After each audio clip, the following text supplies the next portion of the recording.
What's up gamers, DreamcastGuy here, and I'm just playing a little bit of Octopath Traveler, an RPG that's about 100 hours long.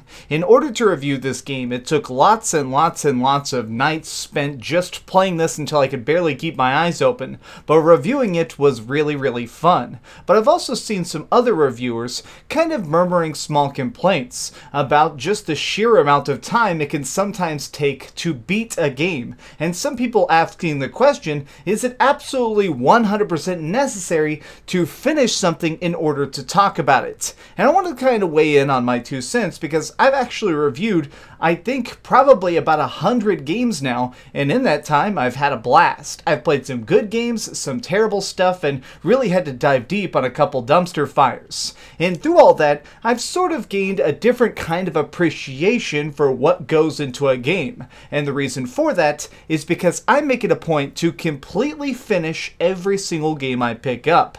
I do not review it until the game is beaten. Now, the reason I use the word beat a lot of times in my reviews is because I feel like that's different from what I hear some people say, which is roll credits.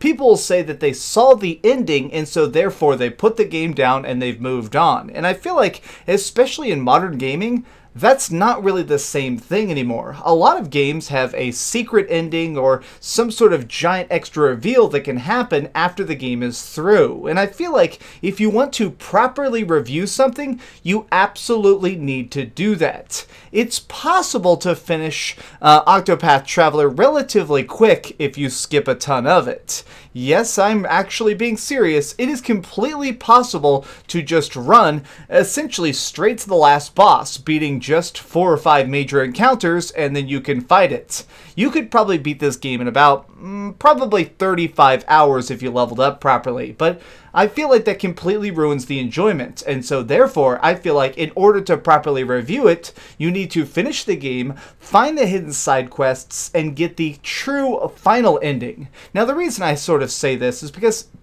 I feel like some of my favorite games ever, especially from the last couple of years, are games that had several secret endings that dramatically changed the entire experience. One of them being Nier Automata. If you simply played this game and saw the first set of credits, you'd probably think that this game is pretty short. I mean, the original ending is probably only about 7 or 8 hours in, but that's nothing. That's actually only one of 5 different playthroughs you need to do in order to get the true ending, which is completely different and way more mind-blowing. If I were simply judging this game on the first time I rolled credits, I would think that this game is fun, but nothing incredibly special. A great action game and, well, nothing that stands out. However, going through it multiple times and seeing how all the different characters play and seeing the true conclusion, it makes me gain a completely different understanding and appreciation for the game itself. Games are very interesting because they're not always about finishing it in the typical sense. Games are very much about creating your own adventure and your own quest to try and finish out every single part of the game, to see all you need to see. When I'm reviewing a game, what I normally try and do is basically try and beat a lot of the big bosses as early as I can and then do a ton of side quests. This sort of makes it where I sort of gain a better feeling for how the game is trying to operate, how this world and universe is going to play out, and get a real good sense as the writing itself. And while I was doing that for Octopath Traveler, I quickly realized that this is a game that is very much about getting lost, about exploring, about checking out hidden spots, weird shrines, about trying to take the wrong path and see where it takes you. If I were somebody who worked at some major website and I had a very strict deadline, I might be a little bit more inclined to just rush it. See, I have the advantage that I don't have a boss. I'm just my own guy, and, well, my Octopath Traveler review was out about 5 days later than everybody else because I wanted to get it perfect. I truly believe that I could not have covered this game if I didn't really slow down and find all the little secrets, and that's kind of what makes these games terrific. So the people who try and do those really rushed reviews, the people who try and basically, they have a lead editor or somebody who basically says, all right, it's Friday night and I need to have a review Monday morning, whether you've beaten it or not. That unfortunately happens, and I feel like those type of reviews are not really useful to you, the consumer, because in order to properly have digested something mentally, you need to have gone fully deep in it. You need to have seen all the different parts of it in all the different angles of it in order to fully understand it. Now, I want to use an analogy here of a PSP game. That's actually my very favorite handheld to collect for. As you can see, I have, well, tons and tons of games. And my very favorite one is Peace Walker.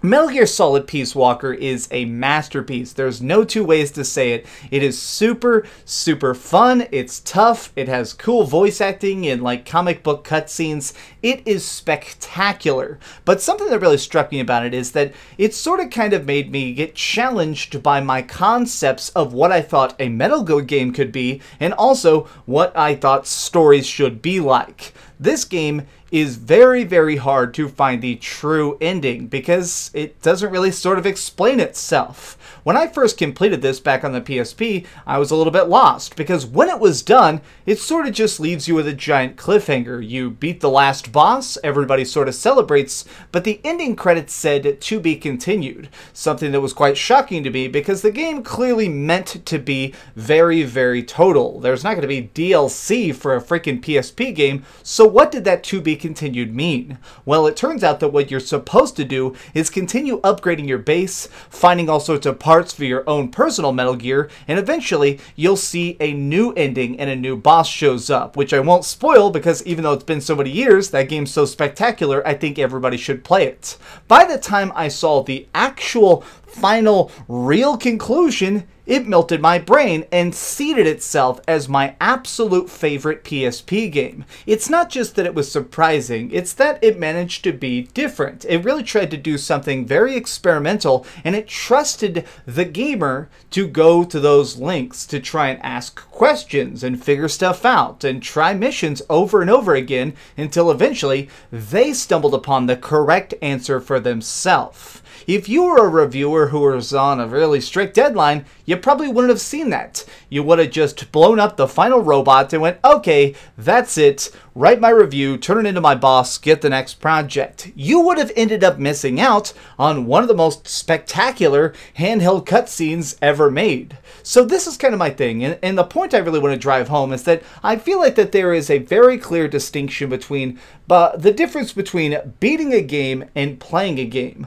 I can give you rough impressions about a beta or a demo and sort of talk about how I think a game works, how the leveling system operates, and what I think in general of how the characters are behaving. But that is a completely different thing from a review. In order to properly review something, I do think that it absolutely requires that you beat the game. Beating the game is a tantamount. It is a big thing that needs to be done in order to actually fully compress that in your brain and actually talk about it. This is just my personal opinion on it, though. It's just one of those things that I feel like I really started to come to this realization when it came to The Witcher. Because when I was playing through Witcher 3 Wild Hunt to do my review back in the day, it was really, really fun, but I noticed that I could not go too fast. I needed to constantly stop in each city, pick up side quests, and learn more about the countryside, or else I'd completely miss the point of that game. If you were just seriously running as fast as you could from main point to main point, that game is just a 9 out of 10 experience. You would not see its full 10 out of 10 glory. So to anybody who ever tries to act like beating a game isn't a big deal or that you can get a full experience after just 10 hours of play, which I'm not going to call out to any names, but I've definitely seen some very big YouTubers recently say that you should be able to review a game after 10 hours even if the game isn't done. That is absolute madness. A good review goes the full distance to make sure you have all the points. Alright, this has just been my off-the-cuff rant because honestly, I feel like that stuff is a little bit dishonest. I feel like If you truly want your fan base to understand and respect your work, you need to understand and respect the game you're playing. Yes, it takes longer, yes, it's harder, and yes, you're going to be seriously spending days and nights doing side quests. But the final product will be much better for it. But this is just my random 2 cents. What do you think about the idea of people labeling stuff review when it's just kind of early impressions, and are you okay with it? Just tell me your thoughts in the comments down below, because actually I'm very curious, and it's just something that this really affects me professionally, so I'm very passionate about it. Thanks so much for watching this video. If you enjoyed it, please give it a thumbs up, share with your friends, and subscribe if you haven't already. But do me the biggest favor of all and keep dreaming. Whew, okay, well, I'm going to take my Octopath Traveler into portable mode because this is still seriously how I've been playing it a lot. Peace. Oh, hey, I was just playing a little bit of Grand Theft Auto on my Darth Vader PSP. Are you curious what I'm going to come out with next? Well, if you click this button, you'll be subscribed to be the first to know. Also, if you click over here and here, you can see my latest review and my latest top 10. I promise, it was super good. Or it was really bad, and I'm sure you can just make fun of me in the comments. Either way, it'll be a lot of fun. Thanks so much for watching.